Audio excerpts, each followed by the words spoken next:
I'm Claire Gilliver. I am a Shiatsu practitioner and teacher. I teach Qigong as well, and I practice in Brighton at the Brighton Shiatsu Centre. How long have you been doing Shiatsu? Probably about 20 years, qualified for about 18 now. It was a change in lifestyle. I was drawn towards the simplicity. I used to own a shop with a million items in it.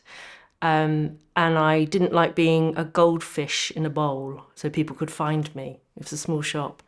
And I knew I wanted to do something physical, which I always sort of do. And then I, by chance, I had a massage, a lovely oily one, and then an actual shiatsu. And I just felt the complete difference between the two. So it was a change of life. My second son was about a year and a half, and I knew it's time for something new. And by chance, my sale assistant went out to the local shop, found a leaflet, and she said, "Oh, you might like this." And it was, "Oh, that's shiatsu." And there you go. I think I was fascinated by the simplicity of it. I think that's what it was. It was taking away the complexity of my life at the time and finding something incredibly simple, which included the concept of shiatsu that you didn't even need a bottle of oil. You could literally do it anywhere to anyone without being invasive or too personal, asking them to take their clothes off. And once I'd been to my family and friends' evening class, I just was totally hooked and just felt a complete connection and knew that this was it. I think it had a quietness to it. So a lot of my previous work had been, not all, but more sort of outward. And this had a quietness where you were contained in yourself, even though you were making connection with another human being. So it kind of held you at the same time that you were holding somebody else. And I think that's probably what it was. It had a different level of finding something that perhaps I'd been looking for.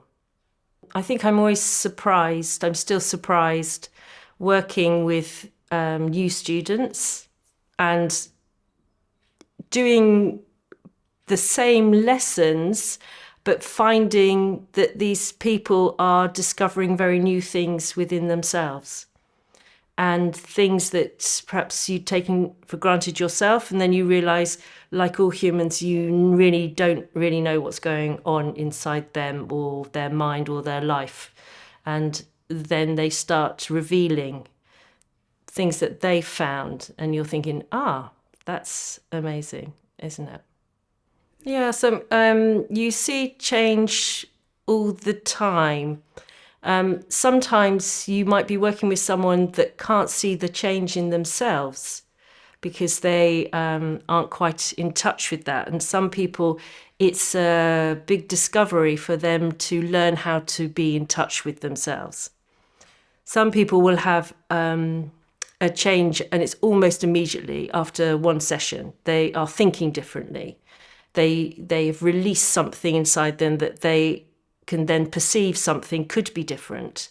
And that could be coping with a physical illness, like finding, talking like long-term chronic illness, the ability to think, oh, it's possible. I can actually live, not suddenly mending myself physically, but I can live with my ability. And I have ability. It's I think it's sometimes you can give someone that feeling that it's okay and you're going to find yourself and you're going to make the most of yourself if you really want to.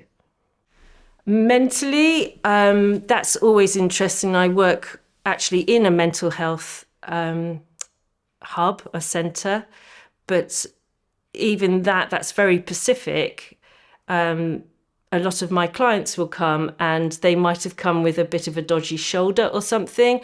And slowly, as they unfold and come along for a few sessions, they start sharing parts of their existence that are held in quite strong emotions. And what's amazing is that you wouldn't have guessed what they were holding.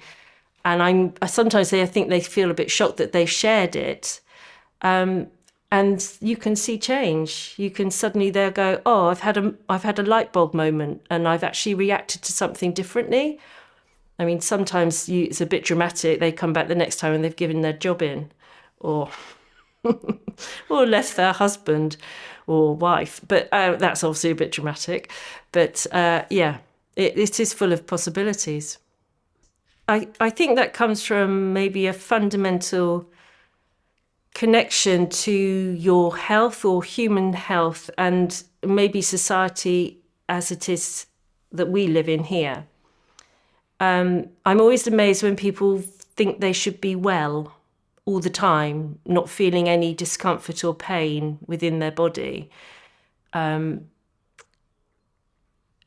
it's that thing that Shiatsu can do and does do, and it gives people a different layer. I think it's that thing of you can go and have a Shiatsu and you don't really know what the outcome is going to be. But there's not many times when people have had a Shiatsu that haven't said, wow, thank you, that was amazing or wonderful. And it is so learnable. And I do grassroots, and I know that I can take a complete beginner and within half an hour have them up and running and doing Shiatsu. And that's the beauty of it. And it doesn't matter how many years you do it. And we can all get bogged down with theory and amazing techniques and go into this workshop and that workshop. And it's great. It's all continuous development for yourself and your ability to make sure that you're reaching the best you are. But at the end of the day, we are all equal.